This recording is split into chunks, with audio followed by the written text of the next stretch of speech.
Hello, everybody. Welcome back to another episode of the Sprites of Life podcast. I'm Lucas. I'm Chris. And I'm Don. So glad to have you guys for another episode. And boys, Pokemon Worlds. It happened. It wrapped up. America disappointed me.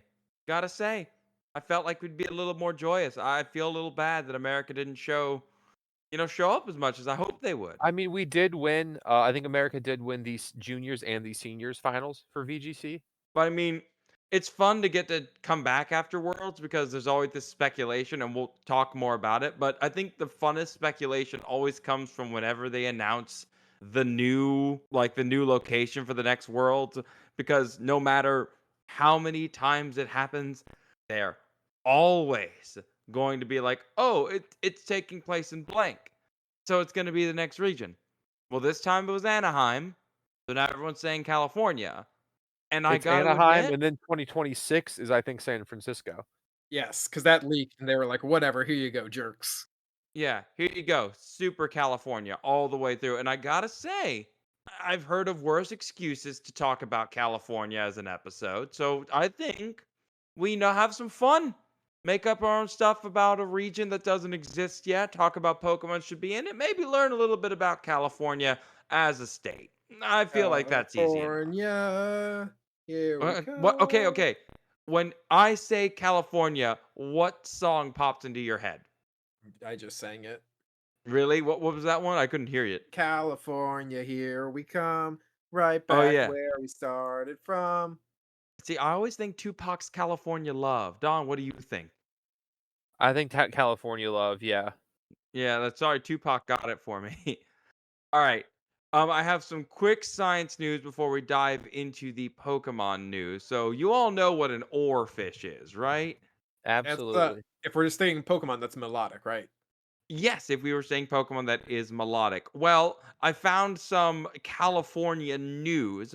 So last week, for the 20th time since 1901, they found a dead oarfish floating along the California waterways. A bunch of paddleboarders and surfers. There's video of it on USA Today of them finding this dead fish just floating around. This thing isn't supposed to be up near the surface of the water.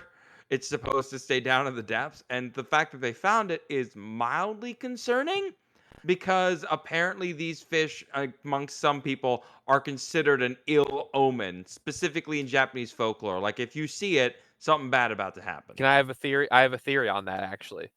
Go for it. So, we know oarfish, they're a deep water fish. They're a vertical migrator. They move relatively shallower in the day Mm-hmm. at night, and vertically down at night, down in the at nighttime. One, I mean, they look crazy, so I could see why seeing one of those is going to do bad. But also, since they're in the deep sea and Japan is in a very geologically active area, in the event of like a deep sea eruption or an event like that, that could theoretically, if an oarfish was about, it could kill it, especially if it like ruptured the swim bladder or something and caused it to float up. You see a couple dead oarfish, and then you get tsunamied. That could be maybe like a thing that happens before a geological disaster, or like maybe you see oarfish and then it's like a period of seismic activity, and then again Japan being very pretty prone to earthquakes. I could see them being like a sort of an indicator of stuff going down. I mean, as we're going to talk about, California is not exactly a stranger to them themselves. Fingers crossed, nothing bad Yep. happens.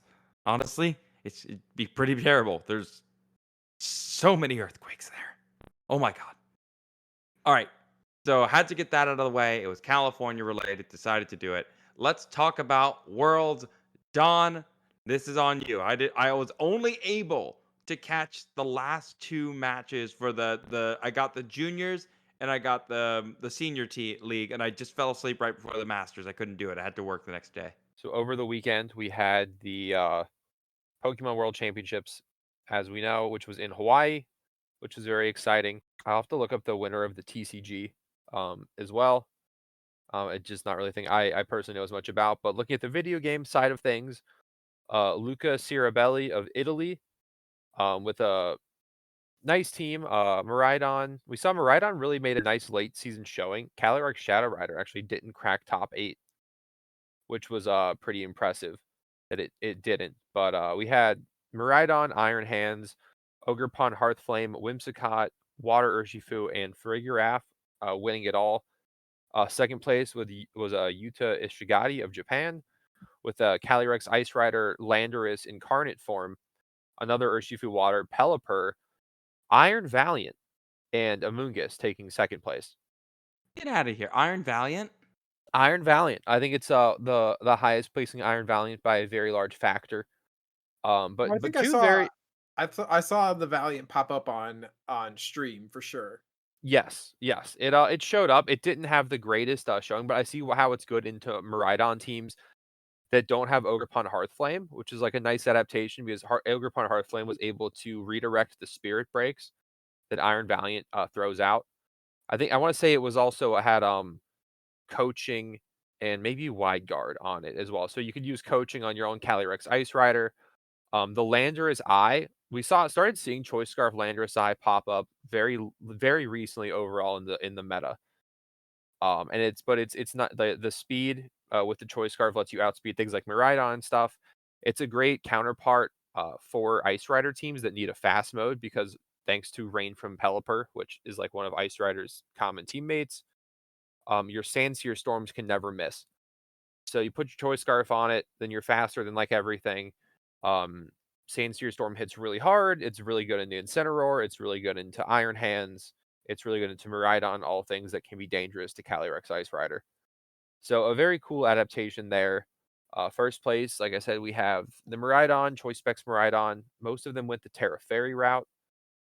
Kind of rounding out the rest of the top 8, we have Michael or Michel Kelsch of Germany with Zamazenta as his restricted, and Entei, always like to see an Entei, Chin Pao, another Water Ishifu, um, Seong Jae-jung of South Korea with another Miraidon, basically the same team that Luca had, only he had Dark Urshifu.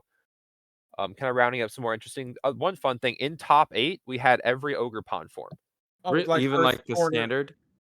Maybe it was top cut. I think actually, I apologize. I saw there was at least in one division an Iron Treads made it pretty far up. Yeah, so Iron Treads is actually like a really good mon into Miraidon. We get a hard Trick Room team with Gallade in top 8. That's kind of fun. Wait, like Um, Gallade, not like yes, Gallade, wow. Indeedee, Gallade, Ursaluna, Torkoal, Ogerpon Ballspring, and Ice Rider. We had one Terapagos made top cut. Otherwise, it was the Miraidon and Ice Rider show with an appearance by Zamazenta. Kind of looking down the rest of the top cut teams. We had one Tatsugiri Weezing or Tatsugiri Dondozo in top 8. We had Weezing, Dondozo, Shadow Rider, which is a team that had been doing very well on ladder. Justin Knox with Ghost Rider, Calyrex, Water Urshifu, Indeedee, Weezing, Galar Weezing, Tatsugiri, and Dondozo. So that's like a very interesting team. We had a Kyogre Roaring Moon team is top cut as well in number 14. Latios made an appearance in top 16 as well. Going down the list of top cut teams, Grant Weldon had Zacian, only Zacian in top cut, with Zacian, Reggie Draco, Ditto, which is also I feel like very. Ditto is I don't like Ditto. Ditto is like, we have one restricted, but what if we also have your restricted? That's one way around it. What else? We all a Klefki made day 2. Raging Bolt continuing to be around. I was looking Yeah, at the statistics and I saw like 62% of teen had Urshifu water. Just like yeah. Urshifu Water is very good. It's very splashable. It's very good into. But now he's gone because now we're in Reg H. yes, so no more of that bear. Long live the other bear. Yeah, the other 2 bears. hmm I'm kind of scrolling through the rest of the day 2 teams. Like I said, we had a Koraidon in top 32. So good for him. A couple more Kyogres. Kind of going down the list. Highest placing Lunala was in 41st place with an Okidogi, so that's fun. Annihilate Screamtail as well in top 64. Try to see like what the next restricted is that isn't one of the ones I've said so far. Oh, highest place in Groudon, 74th. Oh, he tried it. Get that crowd on some lava. And Give another him a one, little and snack. oh, so several very, very interesting teams made day two. To go day two, you had to go, I believe a minimum of 5-2 or 6-2. You couldn't have more than 2 losses. Uh, in day two, we have Groudon, Fluttermane, Chi-Yu, Indeedee, Altaria, and Sableye. Altaria. So Like fluffy blue it bird. was yes, it was bulk up Groudon, which is a not uncommon Groudon set for as little as you see Groudon. The Altaria had Hurricane and Sing, which normally go, oh, Hurricane in the sun is 50% accurate. That's not good. But Altaria has Cloud9, so you're removing all the weather. And it has Sing, which is typically inaccurate, but the Sableye has Gravity. So Altaria can hit its Hurricanes and Sings, and the Groudon can hit its Precipice Blades. I gotta admit, I would have not mind losing to a team like that. That one actually just sounds fun. We also had one Slowking in day two as well. Chili reception. I believe so. I lost to a Slowking. One Iron Leaves in day two also. All right. So Eight, overall, one Wo-Chien. variety. We had an Oh, sorry. Go ahead. Electabuzz, multiple Electabuzz. Trying to see if there was any other really jumping out, stand out. Oh, a Hariyama. I like variety in Pokemon battling. That's like one of the things that people remember from the old days. What was it called? Chalk before back in the day? Yeah, when Japan absolutely dominated 2015 Worlds. That's it. Yeah. Japan is incapable of winning Worlds in even numbered years, and they win every odd numbered year. So like we already had the script to Worlds, and the prophecy has continued. Okay. So next year, it's just theirs. Just give it to them. Take all the Japanese players, throw them in a pit, put the trophy in the middle, let them sort it out themselves. All right. I mean, I'm just happy there's variety. I'm glad it seemed to have gone well. All right. So, with everyone rambling and coming up with their ideas for California as a region, I gotta say, it really isn't a terrible idea, is it? No, Cali's a Like, cool place. I mean, don't get me wrong, $6 for gas, not exactly my scene. I Is that mean, all of California or just like the cities? depends. It's like any other place, depending on where you go, but especially in the cities, it's going to be pretty bad. But given that California is so big, so well recognized, and has so much to offer, Pokemon has worked with less. Case in point, Pokemon Coliseum took place basically in Arizona, and it was full of crime, and they made it work. But it was fantastic. Never before has Arizona been so well represented. It's like the Florida of the West. Now, as far as California goes, it is arguably the most well known state in the world. Like, I don't think that's debatable. Like, really, some people might argue, but I think that if you went up to some random person from some random country who maybe not doesn't have the best geography, you pointed at a map, like, what state is this? They would know it's California. This And I feel state. like it depends on where you point in California, because Hmm, it kind of gets. I mean, if you have lines on the map, then maybe. okay. I mean, I'm saying lines on the map, no names on them. Like, there have been times where, like, hey, we take this thing to Germany. What states do they know? They just go for California immediately. Yeah, it's typically California, New York, and Florida, sometimes Texas, when they have a map that's completely unlabeled. And that state is a powerhouse, like culturally, environmentally, politically, economically. In 2003, it generated over $3.9 trillion. If this state was its own country, according to one metric I found, it would be in the top 5 economies on the planet. Just the state. They're doing fine. They're doing okay no matter what. Like, they have their own problems like everywhere else, but money ain't one of them. They're getting that state as a whole. They make bank. Like, I was looking it up. The top 6 things they export. computer and electronic products, transportation equipment, machinery, chemistry, crops, manufacturing in general. That state just has so much production, so many resources that it can rely upon, not just physically, but also culturally, that it has such a massive impact on the entire world. Like, I mean, if I think if you're speaking just agriculturally, I think it accounts for like 10% of agricultural production in the United States. Or no, sales 10% sales value of the national total from like it's an older stat for sure, but I can't imagine it has gone like that much down. Like they are massive in multiple fields. they took the oranges from Florida. Everyone's like, "Oh no, Florida makes the most oranges." Like, nope, California took that. They make more oranges. I don't know if they taste better, but I they mean, they do make maybe they more. should use things that don't have as much water, given how it's going for them. Yeah, actually, we're gonna get to that. I mean, that is fair though. You are correct that the fires do be bad. um, as far as California goes for size, I mean, it's just a little bit shorter than Japan if you were to stretch it out, like just measuring them side by side. It's smaller by length, but it also has way crazy ecosystem just like Japan does. So you have the deserts of the Southwest, you have the Mediterranean ecosystems found of Monterey Bay, the mountain forests like the Sierra Nevada, you have the coastal forest where the redwood trees are going to grow. Plenty of animals live all over these many different environments.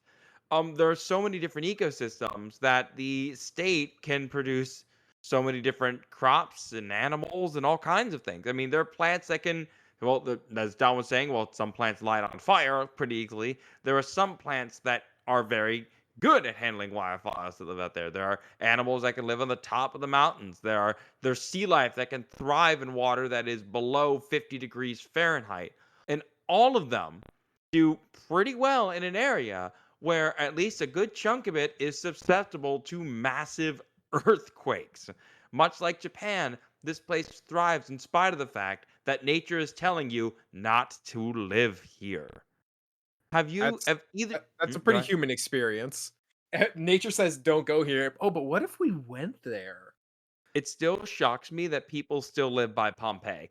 It's still active. There's 3 million people within the vicinity of Pompeii. This It's has crazy. only happened once. Like we're good. Yeah, it'll be fine. Piece of history. As far as the history of California goes, I mean, like any history in the United States, it's a lot longer than when Europeans first got there.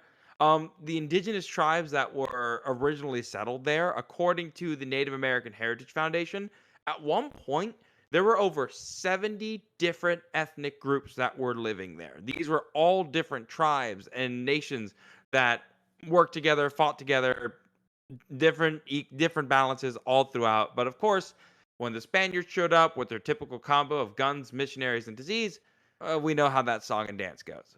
Eventually, that area was conquered and became a Spanish territory. So that Spanish influence has been in California long before any English or French or any other culture has been there. Then eventually Mexico broke away, decided to make a Mexican empire, only to have the Californians, the American settlers living there, be like, nah. And then they started the Bear Revolt, which is where we get that iconic bear flag that we all recognize to this day as the California flag. I didn't realize how they'd gotten that symbol until I looked up the history of this, and I thought it was really cool that it's like, oh no, we just decided that our rebellion flag is going to actually be our state flag and not in a terrifying, sad way like a Confederate one. I like to think that the Americans were just like, we need a symbol. I don't know, bear. Bear and a star. Yeah, man, the Bear Revolt. Eventually, all this kind of coincided into the Mexican American War. California was then annexed in 1850 as the 31st state, right before people discovered gold. And that led to the first California gold rush, and that caused the population to explode. San Francisco. If you want a conspiracy theory, Lucas, Oh boy.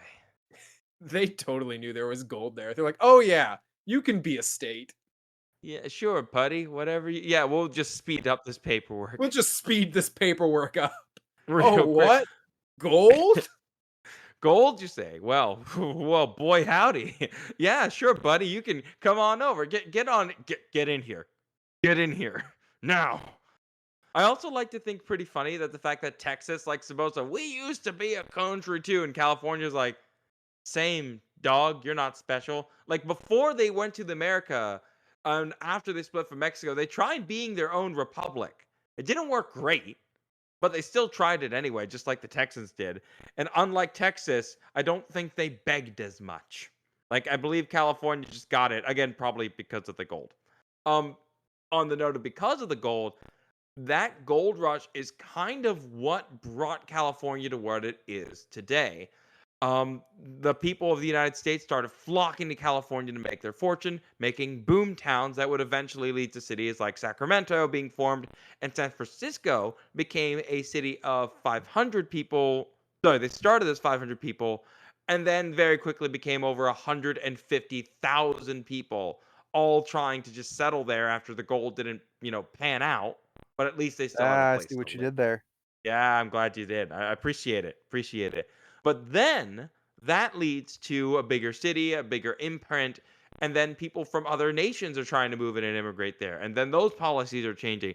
Without that gold rush being discovered, California might not be what we recognize today, for better or for worse. The Native Americans that were still there, eventually, when California became a state, I'll be honest, there's some pretty horrible things that happen that I'm not going to say to make sure we're not kicked off YouTube because there are words you can't use.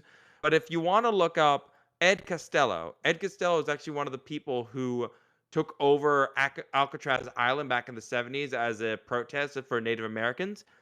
He goes into a lot of details on the stuff that went down. Let's just say there were a number of indigenous people, and thanks to the actions of the government, there were a whole lot less that did not have a home. So it's really one of those things where the population boom was a really big deal for California and kind of in too many different ways to count. But by the 1900s, we're starting to get the California we recognize today. So it becomes the place where everyone wants to go, either for industry or to resettle or to just find something that's different than the East. So this is where you get everything from the movie industry, surfing becoming mainstream, West Coast rap, tech industry. I mean, literally the number one thing this state exports is technological goods. All in all, this state over the last century just kept piling up with people with different skills and ability. This is not even going into the people who decided to move into North California and decided to settle some of the most rugged, toughest terrain out there. If there's a group of Americans I am more terrified of if I made them angry, Northern Californians are at least in the top three. Those people scare the crap out of me. You go into those woods, you ain't coming back unless they like you. It's pretty insane that one state has all of this. If even one of these things was found somewhere else, that would make, like, if Alabama for some reason became like where the tech industry decided to hold up, that could be like Alabama's whole thing. But it's all in one state. And that's what's incredible. And that's what makes this place such a really cool region for Pokemon to try and take. There's so much they can work with it. You could go and visit a Pokemon Silicon Valley. You can have a mini game at the Pokemon Star Studio. You can go up and try and climb a redwood tree. There's so much stuff you could do with this. And best of all, Japanese people love the idea of California. I say the idea because one of my metrics when I was teaching English there was that would you survive on the streets of LA? That was my mental metric of how good I was doing as a teacher. If I found a student and I looked at them like, you could survive 4 hours on the streets of Los Angeles, I felt like I did my job. I felt like I prepared them enough that I could for a middle schooler. All right. As far as Pokemon goes, we can't start the game without our starters. Anyone got any ideas for starters? We'll go. I guess we'll go the traditional order, which I guess is what grass, fire, water, or Grass, grass, water, fire, fire, waters. Hmm. whatever. So I'll take grass for this one.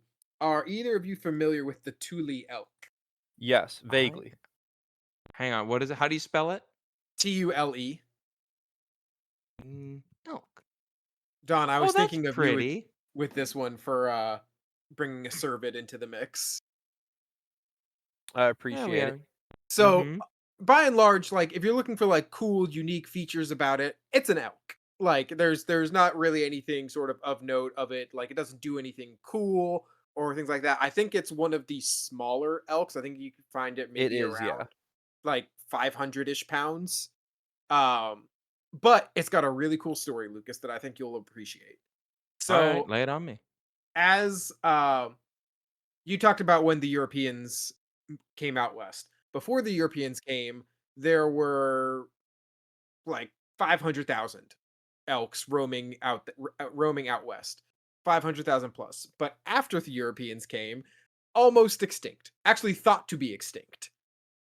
They were hunted for the reasons that people hunt cervids and basically was thought to have been driven to extinction. Lo and behold, 1870s ish, they discover a male and a female Tule elk at Buena Vista Lake. And everyone was like, holy crap, these things are still alive. So they start conservation measures and start breeding. And the population rose from those two elk to 4,000, over 4,000 today. Feel like there might be some gene issues with that math. Maybe, but they're here. Well, I mean, fair enough. They're here. Weirdly enough, that's a story we might see for another animal we add to this podcast today. But no, I think that's a nice. Now, how would you Pokemon this thing? Like, are you just gonna go solid grass on this one, or So I don't. I think I wouldn't want to make it grass fairy because there's just something kind of magical about the story and it kind of coming back from nowhere. So like I think, and also we don't have that too many grass fairies. just give it revival blessing? Because it came back. I was gonna give it revival blessing and I was gonna give it regeneration as an Mm, ability. just keeps Which on I feel coming. like grass fairy regeneration would be kind of sick. You just want a replacement for your olive. You just want like a grass type that just sits there and sucks up the health while Let you him do have his nothing. olive. Like, yeah, in California it'd be a grape. We don't have any grape Pokemon. But overall, this elk, it's a good little elk. I did see there is something about how it is. It actually has a really positive impact on grasslands because it eats. Um, it keeps like the shrubs in check. So when they're in an area, they keep the shrubs from dominating the grasslands. So they actually are really good at, or they play like a critical role in their ecosystems in maintaining the grass to shrub ratios. Okay. I mean, I've seen that's honestly one of the reasons why deer were such a problem in Yellowstone for a while because they got rid of all the wolves and then they did too good a job at it. But I'm glad that it actually, mixes it up. I think we have room for another cervid. I believe that that would work out. Yeah, it would. How many legs would it stay on by the end? That one's important. I would stay How on all many? four. They Okay. don't make the servants get up. That is true. They really don't. All right. I think water is next. So, Don, Done. what you got? Alright, yeah, so 1 second, sorry, my laptop's being slow. Yes, All so are good. you guys familiar with the Garibaldi? No. I'm Okay, looking it up. I would recommend looking him up. It's a very distinctive fish. Big orange boy. Good heavens. It's Yes, so orange. very, Hang very on, Chris. I'm orange. going to get you a picture. Oh no, I I'm gonna see get it. you. I see it. That's an Okay, orange fish. so the Garibaldi, yeah, he's very, very orange. He's named after a Italian general, Giuseppe Garibaldi. Um, it's sort of like one of the, it's the official marine state fish of California. If you ever go out in California in the kelp forest, you'll see them. They're a very, very, very bright orange fish. They're a very large member of the damselfish family, which includes it's actually the largest member of the damselfish family, which includes things like clownfish, chromies. It's a very large group of fish, and they have a lot of, they're typically a very, like, big personality group of fish, if that makes sense. They get about 15 inches, so they're not huge, and they're primarily in the kelp forest. They're very territorial. Garibaldis will have sort of their own little home range within the kelp, and they'll sort of maintain like their patches of like how they like them. Like they'll move rocks around, scrape off algae, Hmm. things like that. but they're very, very aggressive to the point where, like, even despite only being 15 inches at the biggest, they're known to, like, attack divers if they're on their territory and stuff, and, like, also just attack much larger fishes as a whole. I've met that with sergeant majors. Like, I've seen Yes, sergeant sergeant majors major do is the also same a thing. damselfish. Same Okay, family. so it's just a bigger, It's orange, meaner sergeant major, and honestly, exactly. 15 inches is not small. No, no, I've actually so I've only been out into the parts of California that have them a couple times diving, but they definitely are not afraid of you, and if you come down, like, lay on the bottom by one of their rocks, they will let you know that they don't want you there, and they'll come and kinda nip at your arms and things. But yeah, So so what are you they thinking? them so yeah, so anyway, getting to that. So also they have a nice little gap between juvenile and adult. I would think for like the first stage form, like a little cute little fish fry, kind of little skinny guy. And then they actually when they're small, they actually are more reddish and they have blue spots and they don't really get the super orange until they're fully grown. So I too that's one potentially water grass because of their association with the kelp forest, but Stay honestly, away given from my grass.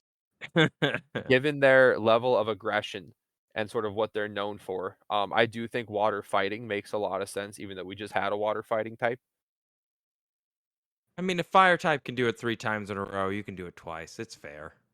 Do you realize that we haven't had a water starter that is actually a fish? Yeah, I Yeah, think I it's probably think it's because that because it's less merchandisable. maybe, but I do think that, and I think maybe something like Defiant. Again, given the fact that they're not that big, but they're willing to stand up to a much larger other fish. So maybe Defiant as a hidden ability. You could go Swift Swim, but that's kind of really boring for fish. Because they What's have the all the one fish that Swift absorb is Swim. there one that absorbs grass type moves into health? Sap Sipper. Sap sipper, yeah. Tap Sipper, yeah, They Tap do Sipper eat might be fun. invertebrates, though they aren't a herbivore. Some angelfish Oh, do, okay. like, ranch algae, but the, Garibaldis are mainly a invert eating fish. Alright. But given I mean, given I their like level of that. territorialness, they guard their nests, they practice a slight level of parental care. Alright. So with the fire type, I decided to go with the bighorn sheep. So this is probably one of the most underrated powerhouses in like the mammal world for how dangerous they are. Because the second you say sheep, your first thought is going to be shepherds and Mary had a little lamb. But these things are dangerous. The males are the ones that are famous for headbutting each other, and apparently the sound that they make can be heard from over a mile away. Like these things are charging at each other at well over 20 miles an hour, bashing each other's skulls over and over and over again until one of them just can't continue anymore. Like if you're hit by this thing in real life, it's basically like being hit by a small truck. It's not pleasant to be around. And they are, from what I understand, a touch territorial. I I do think want to that's point putting it out lightly. the secret to the fact that they can headbutt so much is because their skull is extra thick. There are special honeycomb like adaptations at the back of their skull that allow them to kind of absorb more of that impact. And their tendons connecting their spine and their skull are huge and are designed to absorb that impact. So I'm thinking bighorn sheep fire type, give it the rock head ability, and just let it go to town. Let it have some fun that way. I'm not thinking anything crazy. I'm just going pure fire type on this one. No added nothing. Just give it rock head and just have it. Just hit the flare blitz button. That's all I want this Pokemon to do. You hit the flare blitz button, you build it bulky and strong, and you just keep hitting. I don't need to be creative. I just wanted to bring up that this thing terrifies me. I was trying to think of something. I like the idea of Rockhead, but I would like it better if it was only not taking damage from moves that involve hitting things with their head. Like Skull Bash does not take damage from Like, Skull Bash. specifically, that's fun. Or That's Or sort Oh, of a Zen fun Skull thing Edge. to Bash do. only takes one move. Skull Bash only takes one turn. Yeah, something only head moves. We should also point out that only the males that do this. So if they were to do like a female one, maybe this is the first one of the starters that gets like a different ability. Like if they're male versus female, which would be interesting. The females aren't the ones who are headbutting, they're the ones watching. So honestly, I would give the female versions Captivate and make them special attackers because the whole reason they're headbutting like lunatics is to get that one sheep's attention. I figure if evolution made you lust after another one of your kind so badly that you had to develop a thicker skull and hit each other, I feel Captivate is worth it as another Are ability. there are also ones that they like climb mountains and stuff, right? Yeah. I feel like Like these there's something that you could also do ability wise with like sure-footed or something. Like a built-in I know, so this is more okay, so this is more of a singles ability, but, I know, like, heavy duty boots is a very popular item in singles, because it Mm, prevents entry hazard damage. I know Stealth Rock is very good, so that might be a cool route you could do. I think so. Yeah, that could Yeah, be in there too. I that still could like be it.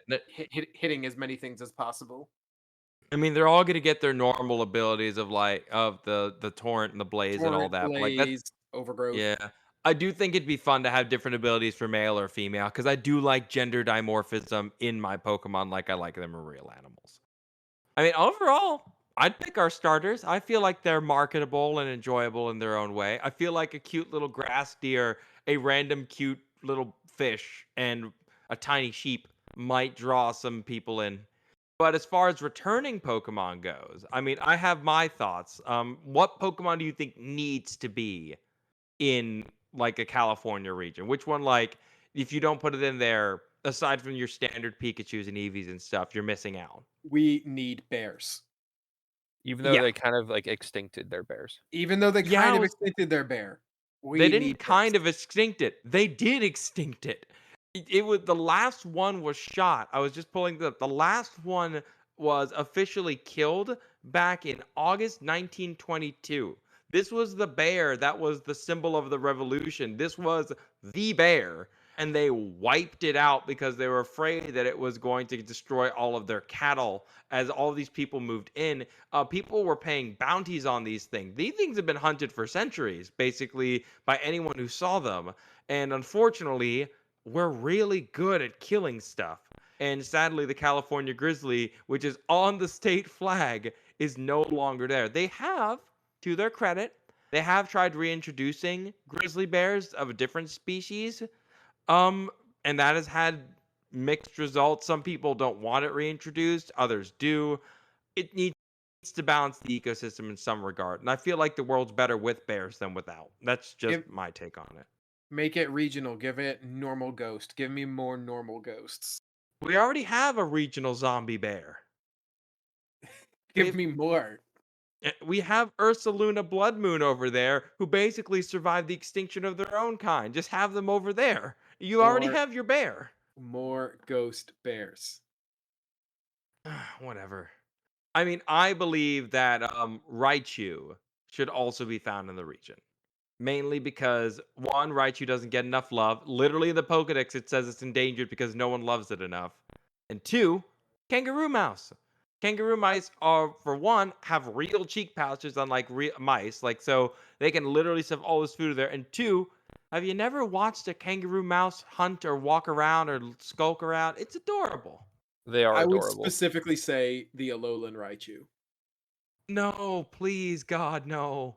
No more pancake Raichu. I'm begging you. Just just so it can have its own it can have its moment, not be overshadowed by Pikachu. Let me die, please. Let me die in peace knowing that that thing's gone. I feel so well. Okay, no, you're right. Dang it. It surfs. It's Yeah, California. Darn right. it, you win. Fair enough. John, what do you think? What do you think we should throw in there? For other guys we have, I'm trying to think if there's any, Ramblegast! not big enough. Oh, Yes. Ooh, Bramblegast. I was gonna say maybe something Mhm. like along the lines of, like Chatot or something, so with the entertainment. Is there like a camera Pokemon? Not really, right? Me I was Rotom. gonna think of bringing that up in a bit, but that would be pretty fun too. I'm trying to Yeah. think of another one. Oh, what? Oh, Delmise can come back now. Go. I mean, oh yeah, Very kelp Delmise. based. Yeah. Yeah, kelp based. Stays out there in the waters hunting waylords, and then we can get the evolution next, where it takes over a pirate ship, and that would just be my that's it. I'm taken. Like, I want the algae to just consume an entire ship and just be a giant ghost ship hunting Wailords. I don't care if it's like an exclusive you can only find one of the game. That's what I want. I told you about my idea for a regional Coalossal, right?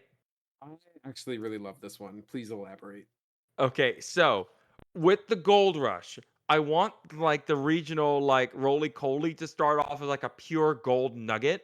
And as it evolves, it just gets less and less shiny. There's less gold in it until when it evolves into its colossal form, whatever it gets renamed to, it's basically only got tiny little bits of gold, but like it's a rock ghost type that's powered by the anger and despair of miners who never got to get their gold.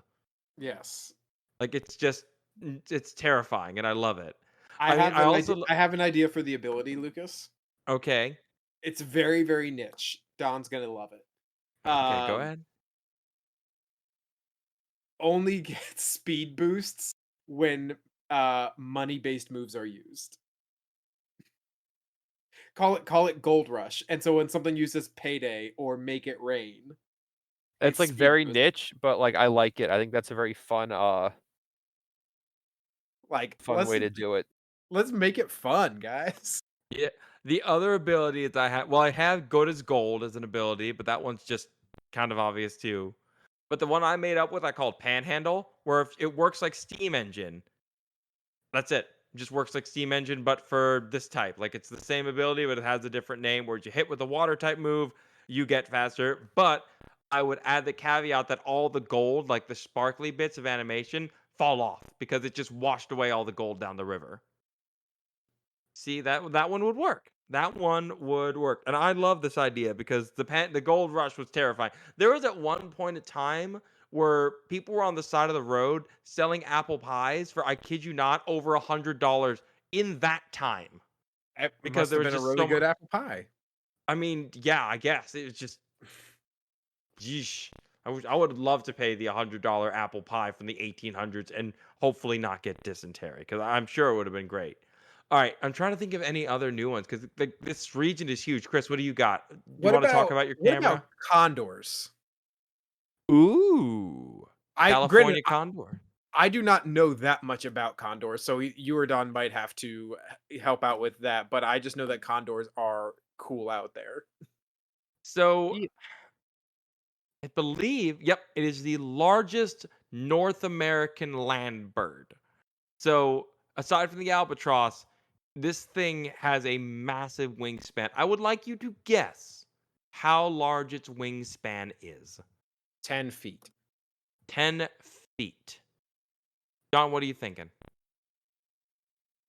Ooh, that's a good question. I'd say like 10 to 12. You're both in the ballpark. 9 feet 10 inches. Okay. You're like 2 inches off. But yeah, no, this thing is enormous. This bird can weigh anywhere from 15 to 31 pounds. For reference, the heaviest bald eagles are 15 pounds, and that is the low ball range for this thing's weight. The condor can get away with its massive size because of how it flies. It's basically a giant vulture. It will ride the thermals using its wings like a kite. Instead of having to flap its wings up and down constantly like something like a songbird, all it has to do is ride the thermals and it can stay up there for an incredibly long time.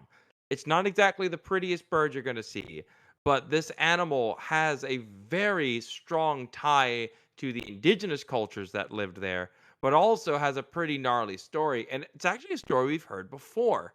The bald eagle, the brown pelican, the condor all got nearly wiped out because of the pesticide known as DDT. DDT is a pesticide that causes innumerable damage to all these birds because what it did was it caused the eggs to become so brittle that it would cause them to crack when they tried nesting under them. I'm trying to find the numbers because at one point there was what, like double digit numbers, like somewhere in the low 20s for how many that there were left. I mean, combine that. They were brought to a very low number, and then, it was a pretty robust captive breeding program, and I don't know if you've ever seen the videos of the Condor hand puppets they use to keep the young from imprinting on people, but it's very Oh fun. yeah. Very good. Um, let's see. The other issues like they've dealt with lead poisoning just from waste that people have left behind. They have dealt with trash ingestion, number of diseases infected them. This thing, this species of bird. Oh my god. Okay, I found it. So in October 2010, the wild condor population finally reached 100 individuals. 100? Yeah. In Okay, California, there were 100 in 2010. In 2011, we got to about 394 living individuals and then 205 in the wild. These animals are numbered in the hundreds. That's it. but they're doing their best. They are doing way better. Oh no, the numbers keep going up every year, which is really good. Not as high as I would like, but they're going up and things are getting better for these animals. But I believe that a Pokemon like this, I would either do a Pokemon one of two ways. Either I'd make an evolution to Mandibuzz and just make it huge, or I would make a whole new Pokemon. What do y'all think? I think, later on well, Eviolite Mandibuzz is not a thing I wanna contemplate, so I would rather it be a convergent Mandibuzz evolution or, like, a regional Mandibuzz. And then you do a Golden Eagle version of Braviary as well. Ooh, that would be fun. I wanna I make just a want. Eviolite Mandibuzz just to spite you, Don. That is not a thing we need. What do you know? Every team has knockoff now. What are the chances? Get it off, get it off, get it off, get it off, get it off. Oh my gosh, that thing you spend like you pump up your damage, you astral barrage that thing at max, and even at like half, it's nothing. Just roosts and it's fine. That actually would threaten the ghost horse though, which is not something I hate. I mean, I wouldn't give this anything like I don't know if you'd give it a crazy ability or anything. I mean, it's I a mean, giant Mandibuzz already bird. has if you gave it, like, something like Overcoat or Mandibuzz already has, it has very good abilities. Yeah, overcoat or what's the ability? Wind Rider. That would be a good one. Yeah, Wind Rider would be good. That'd be a Definitely. fantastic ability. Makes sense. It doesn't need to be a dark type, although to be honest, that's what people are expecting. You could make it pure flying if you wanted. It's a vulture. People don't view them very kindly. I mean, if you wanted to, you could go with bird ghost for how they were almost died off. You could go with bird poison type. We don't actually have that many flying poison types. I think we only Are have there like three. are there any single type flying Pokemon? Yes. I just forget. Tornadus. Chatot. Isn't it Chatot? Normal flying. Tornadus was the first pure flying type. There Ah, okay. Tornadus, Rookidee, and Corvisquire. Correct. Okay. I'm And saying Tornadus Therian, in case someone complains. check how many flying poison types we have. There's only three. They're It's all in 3. one family. Yeah. That's all they got. So So I'm it's the thinking, same. I'm thinking flying poison. These things eat. These things are normally supposed to eat dead stuff, and hopefully they don't die horribly from it. But vultures and other animals can handle things like anthrax in their system. Like they're What if built to you deal with. what if Hmm? you gave it the ability that's Sap Sipper but for poison moves? I don't know. This thing already absorbed a lot of actual poison in its real history and didn't do so hot. Okay, maybe not. Yeah, 'Cause like it this thing is it can handle anthrax. It can't handle extensively dangerous pesticides. One of those it evolved to deal with. The other it did not. But I do agree that we should have a Condor Pokemon. I think that'd be really cool. There's no wonder everyone's like thinking this can be a region because we honestly spitballed most of these. Like I have half of this in the notes, but the other half we just kind of came up with because we were talking. This is such an easy region to do. I would not be surprised if this was the plan. If they do a region based on California, I am all for it. I mean, it means I can make some Fallout New Vegas references while I'm playing as well. I would love to just see like Red Dead Redemption references made too. Overall, I think it would be a pretty cool region. California is iconic for many reasons. I think it would be a nice spot to just have a game. I mean, don't get me wrong, my number one's always going to be a Brazil region. Always has, always will. But I think California works. Thanks so much for listening. Before you all go, me and Don are going to be hanging out at Dragon Con next weekend. If you're in the area, stop by. We are going to be doing the How to Train Your Dragonite as well as the Science of Pokemon panels. Please come by and see us. We would love to have you. Until then, have a fantastic rest of your day or night. We will see you guys in the next. My work mindset went into my fun mindset. Thank you guys so much for listening. Have a fantastic rest of your day. We'll see you guys hopefully at Dragon Con. Bye guys.